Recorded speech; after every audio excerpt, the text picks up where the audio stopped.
अब इस वक्त 4 लाख रुपए एक हाजी से इस वक्त हज कमेटी 4 लाख रुपए ले रही है और किसी को भी हरम शरीफ के 1 किलोमीटर तक भी एकोमोडेशन नहीं मिलती है। जी जी सबको अजीजिया में। और ये एक ऐसा देरीना ख्वाब था उम्मत मुस्लिमा का, हिंदुस्तानी मुसलमानों का, कि एक ऐसी बिल्डिंग 1986 से बेकार पड़ी थी जो उस वक्त जब बनी थी तो 50 लाख रुपए खर्च हुए थे।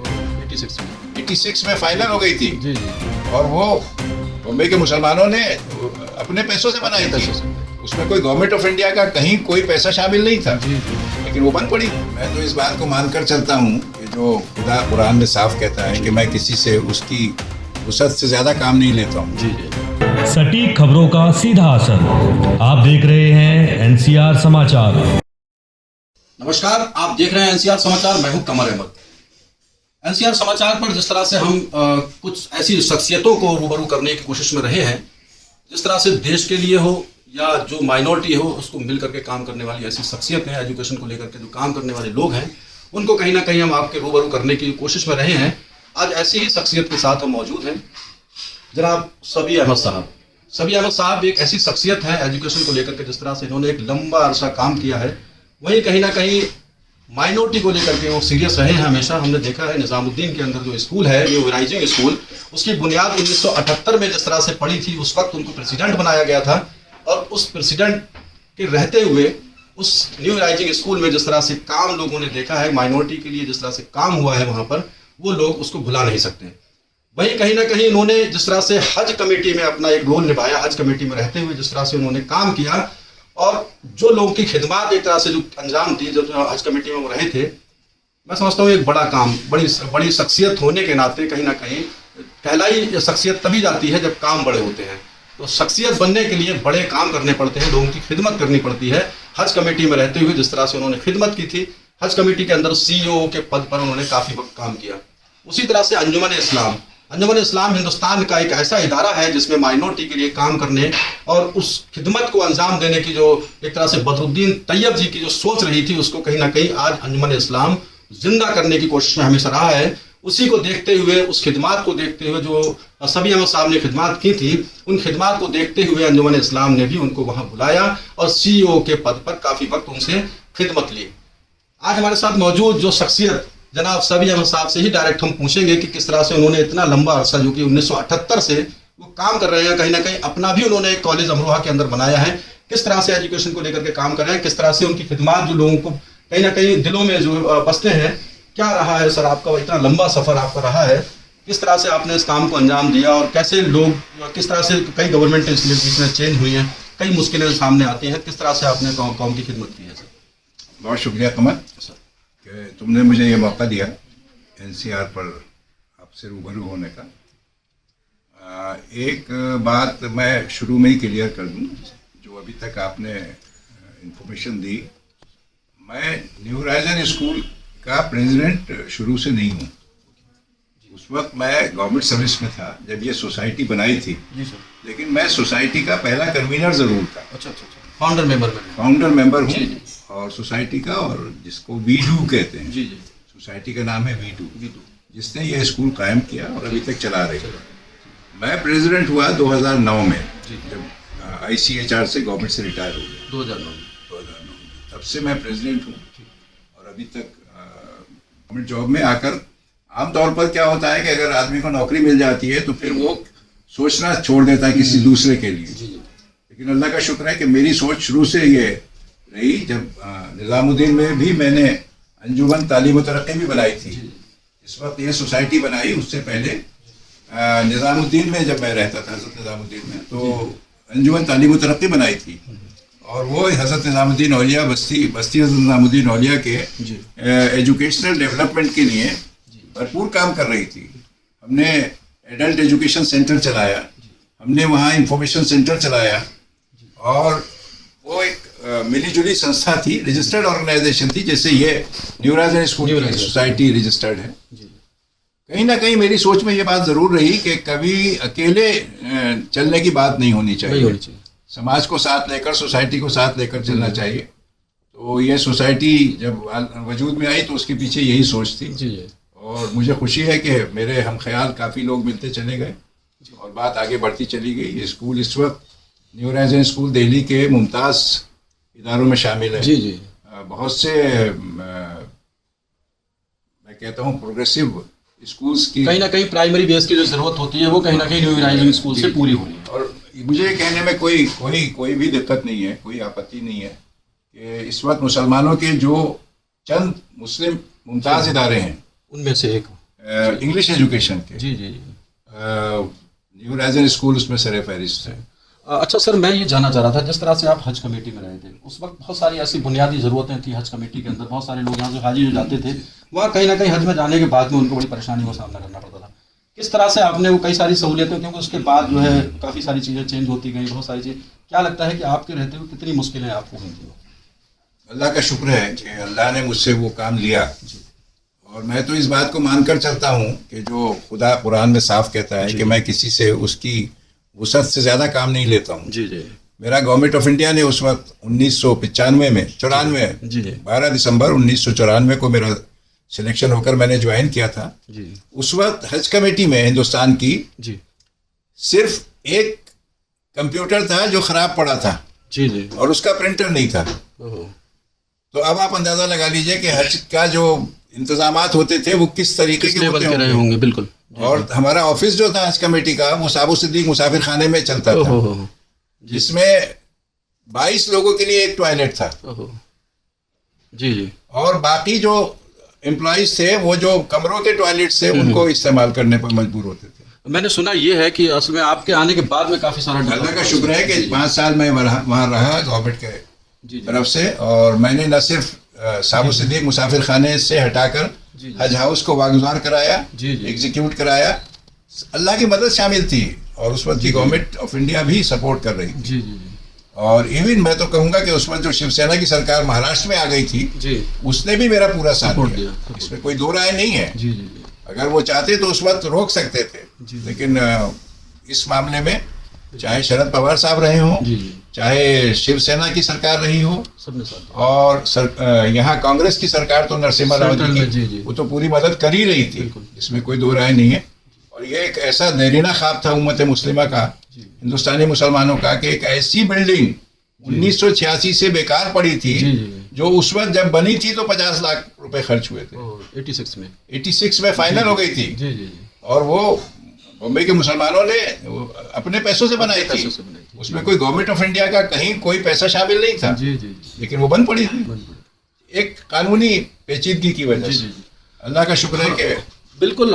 मैं जो दिखाने का मकसद हमारा ये है, ऐसी शख्सियतें जिन्होंने काम किया असल में अपने रहते हुए, जिस तरह से एक मुसाफिर खाने में हज हाउस, जो कि मैं समझता हूँ एक बड़ा, जो कि गवर्नमेंट का, यहाँ से जितने हाजी सऊदी जाते हैं हज करने, उससे एक अर्निंग का भी मामला बनता है, काफ़ी इनकम का भी मामला बनता है। और ये कहीं ना कहीं उन हाजियों के लिए जो जाते हैं उनकी सहूलियत का भी एक मामला है कि उसको किस तरह से वो मैनेज किया जाए। लेकिन एक हज कमेटी किसी मुसाफिर खाने में चल रही हो, उसके बाद सभी अहमद साहब जैसे लोग उसमें जुड़े, और उसके बाद में जिस तरह से वो वहाँ पर डेवलप देखने को मिला, और बिल्डिंग जिसका जिक्र कर रहे हैं सभी अहमद साहब कि वो बिल्डिंग उन्होंने किसी तरह से उसको डेवलप कराया और उसमें काम करने की शुरुआत की। उसी काम की बुनियाद को, जो कि एक तरह से काम जो किया, उसको देखते हुए कहीं ना कहीं अंजुमन इस्लाम ने आपको बुलाया। अंजुमन इस्लाम में भी बहुत सारे इशूज थे, आपने काफ़ी सारे इशूज शॉर्ट आउट किए। अंजुमन से मेरा जो तारुफ हुआ था वो उसी वक्त हुआ था। आजकल जो अंजुमन के प्रेसिडेंट हैं, बहुत ही काबिल कदर डॉक्टर ज़हीर कादरी साहब, उनके जो फादर इन लॉ थे रिजवान हारिस साहब, वो हज कमेटी के वाइस चेयरमैन थे मेरे ज़माने में। अच्छा। और बहुत ही फाल शख्सियत थे, बहुत ही डायनामिक शख्सियत थे। मुझे तो बड़ा अजीब लगता है आजकल जो हज का हमारे हज को लेकर जो कमर्शियलाइजेशन हो गया है, वो मुझे तो देखकर बड़ा ताज्जुब होता है। हम लोग उस वक्त, हमें मालूम है कि हम हज कमेटी के फंड्स को किस तरीके से बहुत ही एहतियात के साथ इस्तेमाल करते थे। और हाजी से हम किसी भी हालत में 12,000 से ज़्यादा हवाई सफर पर नहीं लेते थे। और जो एकोमोडेशन के भी जो उसके चार्जेस थे, वो उस जमाने में 860 रियाल फर्स्ट कैटेगरी के लेते थे। 860 रियाल अगर उस वक्त 10 रुपए का एक रियाल था, तो आप समझ लीजिए कि 8,000 से 9,000 रुपए बिल्कुल हिंदुस्तानी रुपए। ये मैं बात कर रहा हूँ आपसे 1995 से, हज 95 से लेकर हज 99 और 2000 तक। अब इस वक्त 4 लाख रुपए एक हाजी से इस वक्त हज कमेटी 4 लाख रुपए ले रही है।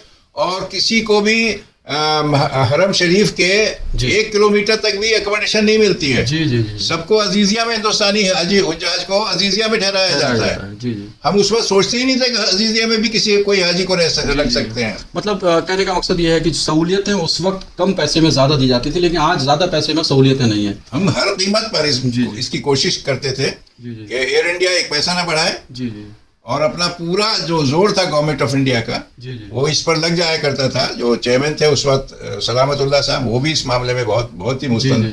मुस्तैद थे कि हाजी से 12,000 से ज़्यादा नहीं लिया नहीं लिया जाएगा जाए। Air fare. तो अभी सब चीज़ें बदल गई हैं। जी जी और मुझे याद है कि हज कमेटी को जब मैं छोड़कर आया था 99 में, जी जी तो उस वक्त हम बम्बई में बैठकर मक्का में अकोमोडेशन अलॉट करने शुरू कर दिया था। अच्छा। मतलब हवाई जहाज की जी, सीट तो अलॉट होने ही लगी बिल्कुल, थी, वो तो बिल्कुल। कोई बात ही नहीं जी, थी। जी, जी। लेकिन अकोमोडेशन का भी निज़ाम हमारा, क्योंकि कंप्यूटर का हमने पूरा जिसे कहते जी, हैं जी। सर्वर के साथ पूरी लैन सिस्टम जी, जी। चालू कर दिया था। बिल्कुल। और उससे हम जद्दा, मक्का, मदीना जी। और बम्बई जी, और जी। दिल्ली, 5 स्टेशन को डायरेक्ट फ्लाइट इंटरकनेक्ट कर दिया गया। जी जी जी। अच्छा सर, इसमें एक चीज़ मैं जानना चाह रहा था आपसे। हज कमेटी में पहले के दौर में और अभी के दौर में जो हाजियों को जिस तरह से सहूलियतें, अभी हालांकि बहुत सारे ऐसे प्राइवेट जो लोग लेकर जा रहे हैं हाजियों को, वो कहीं ना कहीं ज़्यादा कमाने की वजह से वो जो सहूलियतें जो प्राइवेट जो गवर्नमेंट की तरफ से हाजी जाते थे, जो उस कोटे से जाते थे, उनको वो सहूलियतें नहीं मिल पा रही हैं, तो क्योंकि प्राइवेट लोगों ने ज़्यादातर हाईजैक कर लिया है। क्या लगता है? नहीं, वो ठीक है, बात वो हमेशा से है। अच्छा अच्छा। लेकिन जो फर्क अब आया है कि प्राइवेट टूर ऑपरेटर 6 लाख में ले जा रहे हैं जी, जी। एक हाजी से, बिल्कुल। हज कमेटी 4 लाख ले रही है। जी। तो फर्क जो दोनों का है वो बहुत कम है। जी जी जी उस वक्त जो दोनों का फर्क होता था जी, वो बहुत ज्यादा होता था। बहुत ज़्यादा होता था। अच्छा। हिंदुस्तानी हज कमेटी से कुल हर हाजी का ज्यादा से ज्यादा खर्च फॉरेन एक्सचेंज के होते हुए भी कभी 80,000 से ऊपर नहीं गया। अच्छा। मतलब उसमें से 40,000 के करीब ज़र मुबादला वापस भी कर दिया जाता जी, था। जी। तो हाजी पर जो खर्च अपने हवाई जहाज का और उसका आता था जी। वो 30-35 हजार आता था। मौलिम की फीस 850 रियाल, जी, उसमें जी। हमें कुछ करना नहीं होता था। हाजी से लेते थे और सऊदी अरब को देते सऊदी थे। अरब को देते हैं। जी जी 860 रियाल ज्यादा से ज्यादा अकोमोडेशन का। जी, जी। अगर सेकंड और थर्ड कैटेगरी में है तो 500-600 रियाल। अच्छा सर, इसमें अब गवर्नमेंट का कितना सपोर्ट मिल पा रहा है? जो आजकल हज कमेटी में जो लोग हैं उनको क्या गवर्नमेंट आज नहीं, सपोर्ट कर रही है? मेरे कई प्रोग्राम हुए हैं, मुझे इसमें कोई शुबा नहीं है जी कि हज के लिए वैसा कंसर्न नहीं है जैसा होना चाहिए। जी क्योंकि हज कमेटी के पास हम अपने खुद फंड्स हैं। जी जी इस बात की भी बिल्कुल क्लियर होनी चाहिए कि हज कमेटी के किसी स्टाफ को गवर्नमेंट ऑफ इंडिया की ट्रेजरी से कोई पैसा नहीं जाता है। जी। अच्छा। वहाँ का स्टाफ, वहाँ का टोटल खर्च और हाजियों के लिए जितना भी खर्च होता है वो हज कमेटी के फंड से खर्च होता है। सिर्फ गवर्नमेंट ऑफ इंडिया हज सब्सिडी दिया करती थी, वो एयर इंडिया को देती थी, जी जी जिसको सुप्रीम कोर्ट के हुक्म के बाद धीरे धीरे तहलील कर दिया गया जी। और अब खत्म कर दिया खत्म गया। कर दिया। जी तो उन चीज़ों को देखते हुए मैं समझता हूँ कि जो कंसर्न है हाजी के लिए, जैसे पिछले साल जो एयर चार्टर का जो मुआहदा हुआ जी, उसमें बिला वजह की ताखीर की गई जी। और बहुत आखिर वक्त में मुझे मालूम है कि वो फाइनल किया गया। और जब फाइनल किया गया तो गो एयर को दिया गया जी। और गो एयर उस वक्त दिवालिया थी। जी जी उससे जिस दिन उनको दिया गया उसके अगले दिन उन्होंने ऐलान कर दिया कि हम नहीं कर सकते हैं। तो फिर उसके बाद बंदर बांट की गई जी। और कुछ स्पाइस जेट तू ले ले उसको कहा गया, इंडिगो को भी दिए गए। जी, जी। तो ये क्या है? ये सिस्टम। मतलब ये सरकारी काम की नोयत अगर इस तरीके से होगी तो इसका मतलब यही है कहीं ना कहीं कि हाजी के लिए वैसा इंटरेस्ट नहीं है। हज के जो इंस्टीट्यूशन है उसके लिए वैसा इंटरेस्ट नहीं जैसे होना चाहिए। होना चाहिए। जबकि बहुत बड़ी तादाद में हाजियों का हिंदुस्तान से जाना, ये कहीं ना कहीं गवर्नमेंट को इसमें बहुत आगे आना चाहिए और जो हाजियों को सहूलियतें या हज कमेटी में जो भी रख रखाव या जो जिम्मेदारियां हैं वो पूरी तरीके से निभाने का जो काम किया जाना चाहिए, वो कहीं ना कहीं जो पहले जो सरकारें निभाती रही हैं वो कहीं ना कहीं आज देखने को नहीं मिल पा रहा है। नहीं, उसके अलावा लग्जिशें पहले भी होती थी, मैं ये नहीं कह रहा हूँ। जी, जी। दिक्कतें हाजी को पहले भी होती थी। जी जी जी और सच्ची बात तो यह है कि वो हाजी नहीं जिसमें दिक्कत नहीं हो, दिक्कत ना हो। जी जी वो सब बातें बिल्कुल अपनी जगह हैं। जी, जी। लेकिन गवर्नमेंट ऑफ इंडिया की तरफ से इस तरह की कभी सर्द महरी, जी जी कभी इस तरह की कूलनेस नहीं दिखाई गई। जी जी मतलब कोशिश करते थे, उसमें गलतियां हो जाती जी, जी, थी। बिल्कुल। 96 में मुझे याद है जी, जी। कि हज कमेटी ने डिसाइड किया कि हम खुद अपने चार्टर करेंगे आपके। और जब हवाई जहाज ढूंढने निकले जी 96 की बात बता रहा हूँ, व्हेन आई वाज सीईओ।